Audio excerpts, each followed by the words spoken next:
La Voz de América presenta.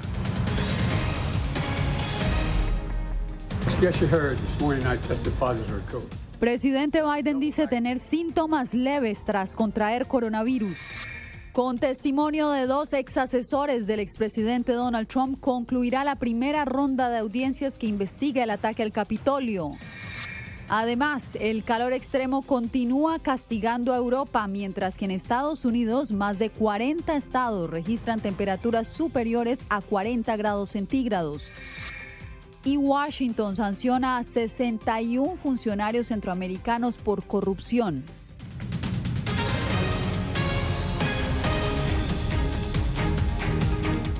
¿Qué tal? Bienvenidos a El Mundo al Día. Les saluda Yasmín López. El presidente Joe Biden dio positivo para COVID-19. Así lo confirmó la Casa Blanca este jueves. Celia Mendoza nos reporta cuál es el estado de salud del mandatario. Esta mañana di positivo por COVID, pero ya recibí la doble vacuna y refuerzo. Los síntomas son leves y realmente aprecio sus consultas e inquietudes, pero estoy bien, trabajando mucho. Voy a continuar haciéndolo. Y mientras tanto, gracias por su preocupación y mantengan la fe. Este fue el mensaje en Twitter del presidente Joe Biden después de que la Casa Blanca confirmara que el mandatario dio positivo por COVID-19. En una carta, el médico de cabecera del líder estadounidense, Kevin O'Connor, indicó que Biden ha experimentado congestión nasal, fatiga y tos seca. Como parte de nuestro programa de detección de rutina para el presidente, se detectó el virus SARS-CoV-2 mediante pruebas de antígeno. Este resultado se confirmó posteriormente a través de pruebas de PCR. A sus 79 años, el presidente se encuentra en una población de riesgo, por lo que su médico recomendó iniciar de inmediato tratamiento con Paxlovid. El referente al tratamiento temprano se está administrando el Paxlovid, que se debe dar en los primeros 5 días cuando se presenta la enfermedad, y esto disminuye los síntomas o cualquier complicación que pueda presentar. Explicó a La Voz de América la epidemióloga Dadilia Garcés, quien reiteró la importancia de que el mandatario tenga un esquema de vacunación completo y 2 refuerzos de la vacuna. La probabilidad de que se complique es mucho menor. El presidente canceló su viaje a Filadelfia. Según la Casa Blanca, ha seguido trabajando en aislamiento y así se mantendrá hasta que dé negativo. La primera dama y la vicepresidenta han mantenido sus eventos tras dar negativo. Celia Mendoza, Voz de América, Nueva York. Y hoy termina la primera ronda de audiencias del panel que investiga el asalto al Capitolio. 2 ex asesores del expresidente Donald Trump darán su versión de lo que hizo el exmandatario durante los 187 minutos que duró el asalto. Jacopo Luzzi está en vivo con nosotros. Jacopo, ¿qué podemos esperar esta noche? Yasmín, esta noche el panel planea documentar con gran detalle la inacción de Trump durante más de 3 horas en la tarde del 6 de enero de 2021, mientras sus partidarios irrumpían aquí en el Capitolio. Esto plantea, Yasmín, cuestiones éticas, morales y legales, sobre todo en torno al expresidente, en particular si los testimonios y las pruebas del panel demostrarán que la negligencia del expresidente republicano tenía una intención y que él sabía exactamente lo que estaba ocurriendo aquí en el Congreso.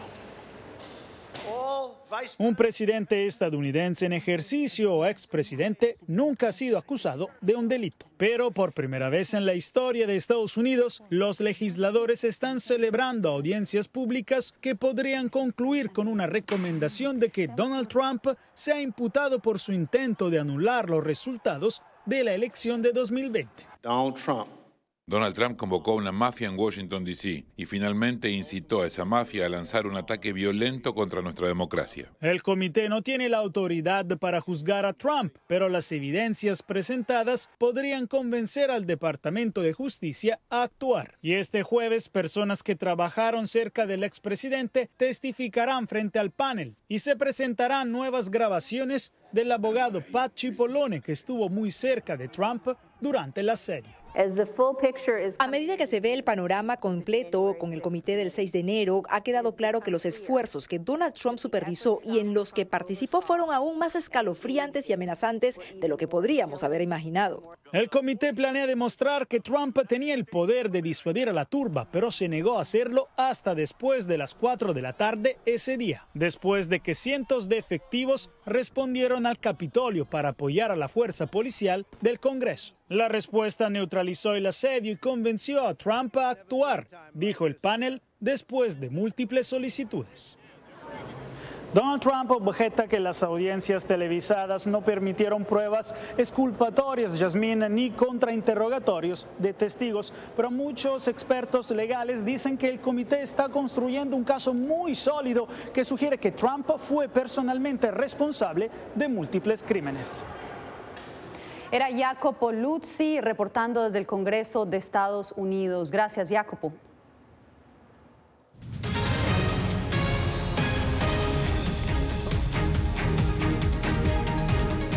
Un récord de muertes, incendios y altas temperaturas se registran alrededor del mundo.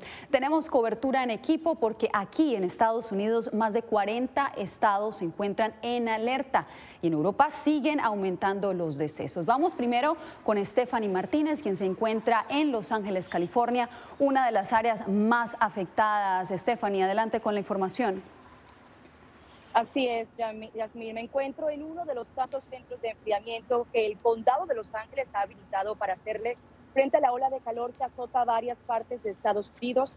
Aquí el sur de California ha disfrutado de un pequeño descanso del calor, pero las temperaturas volverán a subir este fin de semana y por ello el condado de Los Ángeles lanzó una nueva campaña para alertar al público sobre los riesgos de las temperaturas extremas. Más de 40 millones de personas en las llanuras y en el centro del estado se encuentran bajo esta alerta. Según la Oficina de Movilización de Emergencias Climáticas de Los Ángeles, las olas de calor extremo causan 5 veces más muertes que cualquier otro peligro climático en la ciudad. Y otro tema, muy importante son los incendios aquí en California. A pesar de que la época de incendios no ha sido muy fuerte hasta el momento, las autoridades advierten que las olas de calor acelerarán la temporada. Además, la combinación de calor y sequía puede generar un incendio de rápida propagación en la región. Las autoridades recomiendan a comunidades en zonas de riesgo preparar un plan de evacuación antes de que inicie el pico de la temporada más calurosa del año. Recuerden que las mascotas también, por supuesto, pueden sufrir por las temperaturas extremas, así que de ser posible deben permanecer en el hogar. Algunas recomendaciones: beber muchos líquidos, reducir la actividad física y evitar hacer ejercicio al aire libre durante estas horas pico de calor, usar ropa ligera y evitar beber alcohol si sabe que estará al aire libre, ya que este puede causar deshidratación. Finalmente, busque en su comunidad centros de enfriamiento como este donde me encuentro. Reportando desde Los Ángeles, Stephanie Martínez. Yasmín, regreso contigo a los estudios. Stephanie, lo más preocupante es que el panorama parece que no va a cambiar el resto del fin de semana. Y ahora nos conectamos en directo con nuestra corresponsal Julia Riera, quien está en Badalona, España, porque Europa continúa padeciendo los agobiantes temperaturas que ha dejado cientos de personas fallecidas. Julia, ¿cuáles son las novedades? Sí, Yasmín, aunque las temperaturas bajaron en varios puntos del continente, hay algunas localidades de países como España que continúan experimentando un calor extremo. Precisamente hoy conocimos que un cartero murió en Madrid por un golpe de calor mientras estaba desempeñando su trabajo. Por otro lado, el Instituto de Salud Carlos III estima que 1.050 personas habrían muerto a causa de este calor extremo, la mayoría de los cuales serían mayores de 85 años. Por otro lado, esta ola de calor se está desplazando hacia el frente oriental del continente y países como Grecia o Polonia están experimentando altas temperaturas y se espera que durante el fin de semana vayan subiendo.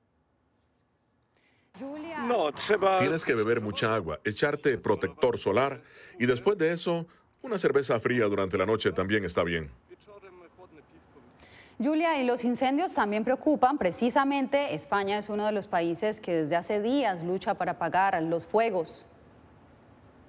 Sí, Yasmín, los incendios están arrasando en varios puntos de la geografía española. Miles de personas han tenido que ser evacuadas de sus hogares y también se han habilitado diferentes infraestructuras para acoger a estas personas que en varios casos no podrán volver a sus hogares. Las autoridades también se están movilizando para ayudar a esas personas afectadas por los incendios y gobiernos como el de la Comunidad de Galicia ofrecerá hasta 112.000 euros por vivienda perdida en el incendio. Algunas de las zonas más afectadas por el fuego son precisamente Galicia, las Islas Canarias, Castilla y León, Aragón y Cataluña. Lo que se ha visto ahora no se había visto nunca. Ha habido fuegos, pero ardió un ribazo o eso, pero nada más. Pero es que ahora ha sido impresionante, ¿eh? La Agencia Estatal de Meteorología ha presentado un nuevo servicio a través del cual, con 7 días de anticipación, se podrá obtener información sobre posibles incendios forestales. Era Julia Riera reportando desde Badalona, España. Gracias por el reporte, Julia. Y de España pasamos a México porque habitantes de cientos de municipios de ese estado, de ese país, sufren las consecuencias por la sequía en décadas. La Comisión Nacional del Agua declaró estado de emergencia en más de la mitad del territorio mexicano. Vicente Calderón nos trae el reporte. Esta imagen de una mujer regando la calle es para muchos un insulto, especialmente porque Baja California, como buena parte de México, pasa por una de sus peores sequías. Seguimos tirando agua, lavando carros a chorros y haciendo lo que nos da la gana con el agua. Armando vive en Tijuana, donde ha aprendido a conservar agua. A veces dura un día, a veces dura mediodía y a veces dura 3, 4 días y no hay agua. La Comisión Nacional del Agua declaró emergencia, argumentando que en 3/4 partes de México la lluvia ha sido insuficiente y en la mitad experimentan sequía de severa a extrema. En Monterrey, la capital industrial de este país, ya sufrían porque no ha llovido. Es un problema de la naturaleza sin precedentes. Desde hace por lo menos 25 años no habíamos tenido una situación tan crítica. Este anuncio del gobierno de Nuevo León informa que el abasto por tubería está racionado. Para que toda la población cuente con vital líquido de 4 a 10 de la mañana diariamente. En varias entidades mexicanas, las autoridades llevan agua en camiones cisterna. Hay investigadores que consideran que esta sequía tan prolongada se debe cuando menos en parte al cambio climático. Es atribuible al calentamiento global. El oceanógrafo de este centro de investigación en Ensenada dice que el agostamiento que afecta al noroeste mexicano es el mismo que impacta al sur de Estados Unidos. No lo tomaron los gobiernos anteriores con la seriedad que merece, me parece que esa es mi opinión. Vicente Calderón, Voz de América, Tijuana, México. 2 hombres fueron acusados formalmente en el caso del camión en el que murieron 53 migrantes el mes pasado en San Antonio, Texas. Según el Departamento de Justicia, Homero Zamorano y Cristian Martínez, quienes permanecen en prisión sin fianza, recibieron cargos por transportar y conspirar para transportar inmigrantes indocumentados con resultado de muerte y también transporte de extranjeros ilegales que resultó en lesiones graves. De ser condenados, la pena podría llevarlos hasta 20 años de prisión o incluso podrían recibir cadena perpetua. Y usted no se mueva porque al regresar, La Voz de América habla en exclusiva con el canciller de Costa Rica sobre la relación con Nicaragua.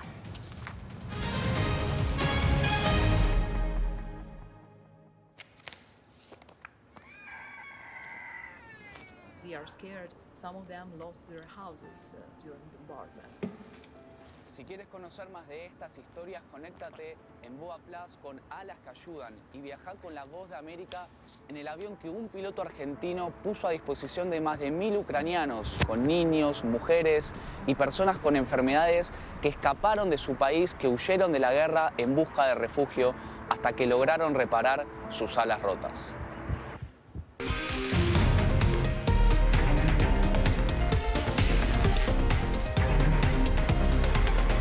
Estados Unidos sancionó a 68.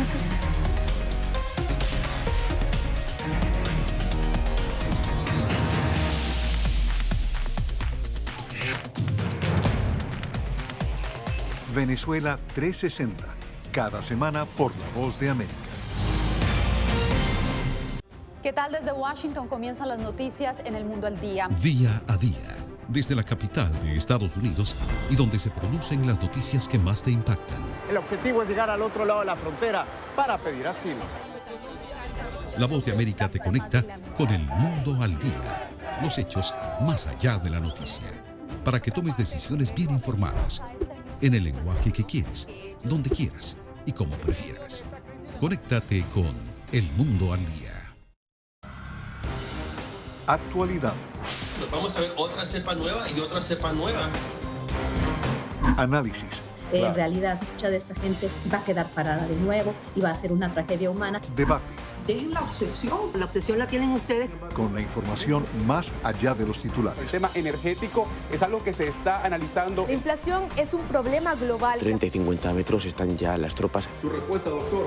Todas las semanas por La Voz de América.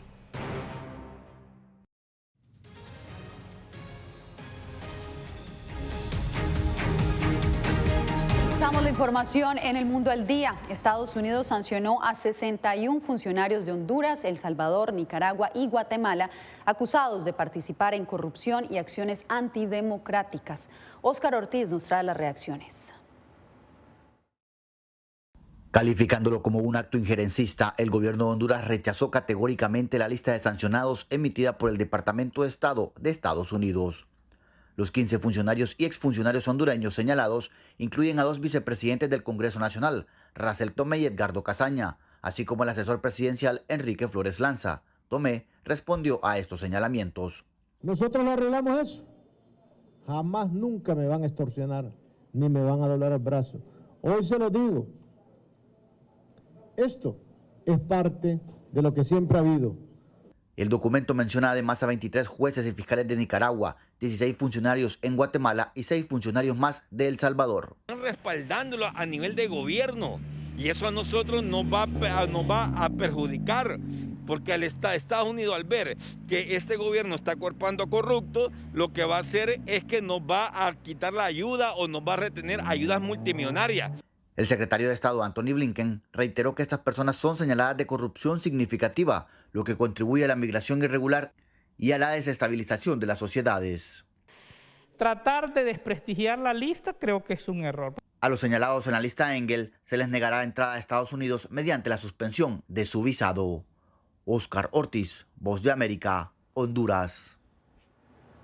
El canciller de Costa Rica, Arnoldo André, habló en exclusiva con La Voz de América sobre la relación con Nicaragua. Aseguró que solamente si los presos políticos quedan en libertad y si se restablece el orden democrático en su país vecino, se restablecerían también los vínculos diplomáticos. Donaldo Hernández nos amplía. El canciller de Costa Rica, Arnoldo André, cree que el presidente de Nicaragua, Daniel Ortega, retiró a su embajador Duilio Hernández por un solo motivo. Managua recientemente ha retirado a su embajador Hernández.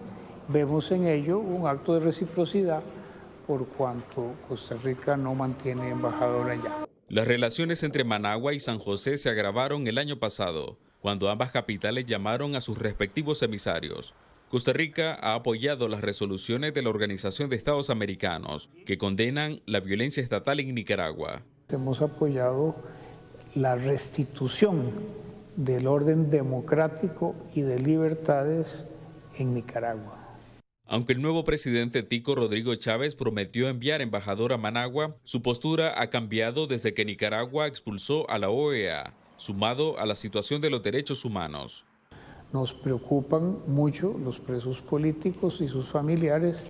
Las autoridades nicaragüenses no han explicado por qué destituyeron a su embajador en Costa Rica y por qué siguen sin enviar representación diplomática. En medio de las tensiones, algunos analistas coinciden en la necesidad de que ambos países mejoren sus relaciones. No es conveniente que dos países cercanos que tienen tanta relación estén alejados y no tengan canales de comunicación. Costa Rica es el principal destino de los migrantes nicaragüenses y es uno de los principales países emisores de remesas hacia Nicaragua. Donaldo Hernández, Voz de América. En minutos, un problema de salud que afecta a los más pequeños. Expertos encuentran la razón por la que muchos menores en Venezuela tienen déficit de crecimiento.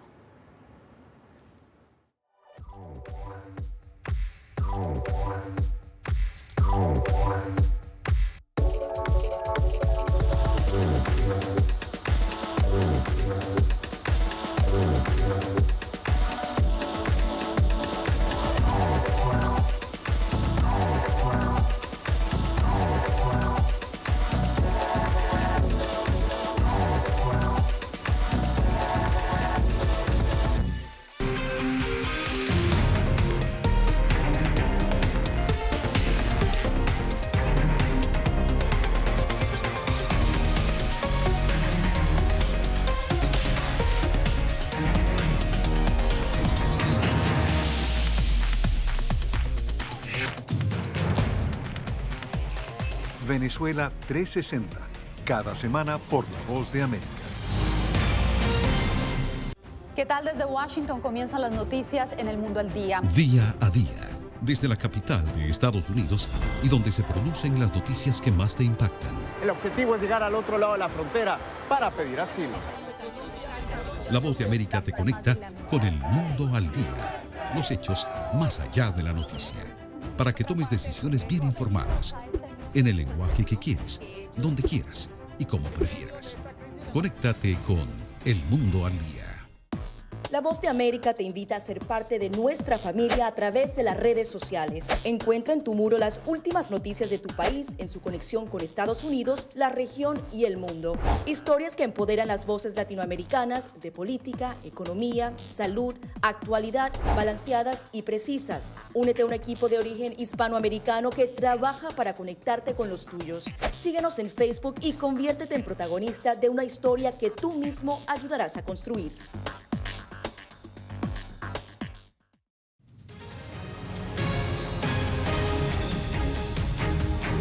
En Venezuela, expertos aseguran que en gran parte de la población infantil padece de desnutrición crónica, una condición que está causando estragos en el desarrollo de la población infantil. Adriana Núñez Rabascal nos trae los detalles. A pesar de que esta niña luce a simple vista sana, su cuerpo esconde un problema. No crece, pues, siempre se queda chiquitica, cumple años y la broma y está del mismo tamaño. Pero ahorita ya que me dijeron que está de nutrición, me cayó un poquito más, de verdad, porque a veces como, yo digo, a lo mejor falta de alimento, que falta en la casa. Así como ella, un tercio de los niños en Venezuela miden entre 6 y 8 centímetros menos del promedio para la edad de 5 años, según la organización no gubernamental Cáritas. Ese retardo del crecimiento puede suceder incluso en niños que no han tenido hambre, sino que han comido lo suficiente, pero la calidad nutricional que están comiendo no es adecuada, no tiene suficiente calcio, no tiene suficiente zinc. Todas las tardes, su madre la lleva a ella y a su hermano a un comedor público para que puedan recibir un almuerzo balanceado, pues en casa es poco lo que les puede ofrecer. A veces compartimos 2 huevos, huevo para mitad para mi esposo y para mí, y para los niños también una mitad y una mitad. No le doy la comida suficiente, pues. Pero el rezago no es solo de estatura. La desnutrición crónica tiene otras consecuencias más graves en la población infantil. Ahí hay un montón de neuronas que no se desarrollaron, ahí hay un montón de habilidades motoras que no se desarrollaron detrás de cada uno de esos centímetros. Venezuela es el segundo país del continente con la cifra más alta de retardo en el crecimiento infantil después de Guatemala, de acuerdo con las cifras de la ONG Cáritas. Adriana Núñez Rabascal, Voz de América, Caracas. El llamado a un cambio habría allanado el camino para que Gustavo Petro fuera electo presidente de Colombia. Según analistas, al nuevo mandatario le esperan grandes retos en términos económicos, de seguridad y educación. Jair Díaz nos informa. Tenemos que construir una democracia. Nosotros vamos a desarrollar el capitalismo en Colombia. Petro recibe un país con altos niveles de pobreza, desigualdad, un país devaluado, y restablecer la economía será uno de los grandes desafíos, según el analista Jan Bassett. Sobre todo genera realmente resistencias, muchas en el sector empresarial, en el sector financiero en particular. Según analistas internacionales, la seguridad será el punto más crítico y las zonas fronterizas con Venezuela son las de mayor cuidado. Hay una situación muy crítica en Colombia, en la región de Arauca, en la región del Catatumbo, en la región de La Guajira. Lo primero que se recomienda hacer es separar la mirada de seguridad nacional de seguridad ciudadana. Una cosa es la lucha contra los grandes grupos armados y otra muy distinta es la seguridad ciudadana, las bandas delincuenciales. En educación, Petro ya piensa en construir nuevas sedes educativas que beneficien a millones de jóvenes en los territorios. Le solicito a los alcaldes y gobernadores del país alistar lotes con títulos saneados para construir las sedes universitarias y colegios universidades que sustentarán la infraestructura de una sociedad del conocimiento. Según los analistas, nuevos acuerdos de paz con grupos armados darían la confianza necesaria para que aumente la inversión internacional. Jair Díaz, Voz de América, Bogotá. Hacemos una breve pausa, pero usted no se mueva. Volvemos con más noticias aquí en El Mundo al Día.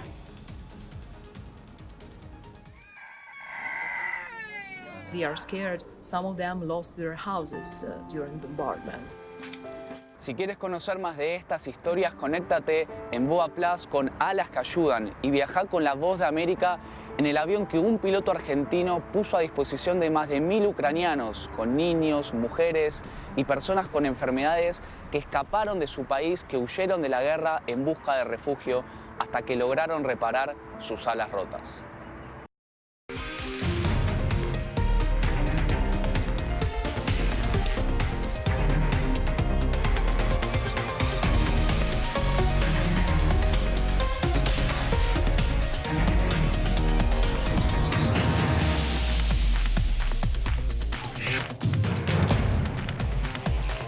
Venezuela 360, cada semana por La Voz de América.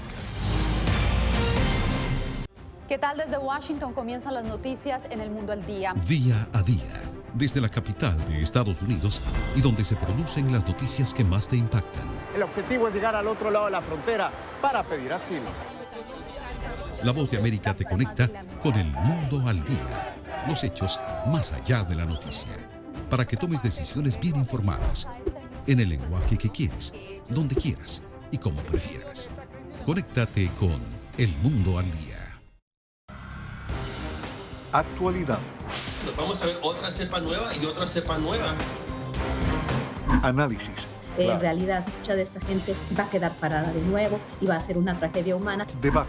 Dejen la obsesión. La obsesión la tienen ustedes. Con la información más allá de los titulares. El tema energético es algo que se está analizando. La inflación es un problema global. 30 y 50 metros están ya las tropas. Su respuesta, doctor.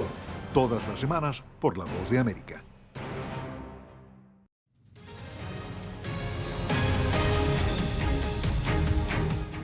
Little Big, una de las bandas más populares de Rusia, lanzó un nuevo sencillo en el que condena la invasión a Ucrania. La agrupación decidió radicarse en Los Ángeles y La Voz de América conversó con sus integrantes sobre cómo el exilio les ha cambiado la vida. Sofía Pisani nos trae su historia. A fines de junio, la banda rusa Little Big lanzó una canción contra la guerra llamada en inglés Generation Cancellation o cancelación de una generación, esto en respuesta a la invasión a Ucrania ordenada por Moscú. La banda se mudó a Los Ángeles luego de lanzar la canción. El 24 de febrero me desperté porque Sonia me miraba así y yo dije, ¿qué? ¿Qué pasó? Y ella dice, la guerra ha comenzado. ¿Qué guerra? ¿Con quién? Y ella dice, una guerra con Ucrania. ¿Qué? Fue uno de los días más duros, fue realmente aterrador y horrible. En los días que quedaban hasta nuestra partida de Rusia, simplemente nos sentábamos en casa con toda la banda. Little Big ganó fama por haber sido seleccionada para representar a Rusia en Eurovisión 2020.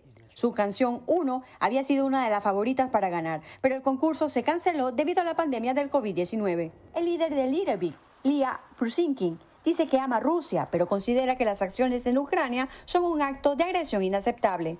Adoro a Rusia como país, pero no como gobierno. Amo a la gente, a mis amigos y familiares, a mi ciudad, a mi escuela, pero no al Estado.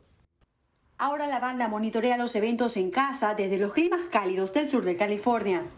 Sofía Pisani, Voz de América, Washington. Después de una pausa de 2 años, los seguidores de la cultura pop regresaron hoy a San Diego para la Convención Internacional de Cómics. Los entusiastas de este espectáculo acudieron en masa este miércoles a su primera presentación desde el 2019, cuando convocó a 135,000 personas. El evento reúne a adultos y a menores y muchos llegan personificando a su personaje favorito de cómics, películas, televisión o videojuegos. La edición que comenzó hoy durará hasta el próximo 24 de julio. Comic Con también suele ser una plataforma popular para nuevas películas y series televisivas de ciencia ficción. Con esta historia me despido por hoy. Recuerde seguirnos en todas nuestras redes sociales, Twitter, Facebook, Instagram y también YouTube. Nos puede encontrar como @Voz de América. Soy Yasmín López. Gracias por informarse con nosotros. Nos vemos mañana nuevamente para más noticias.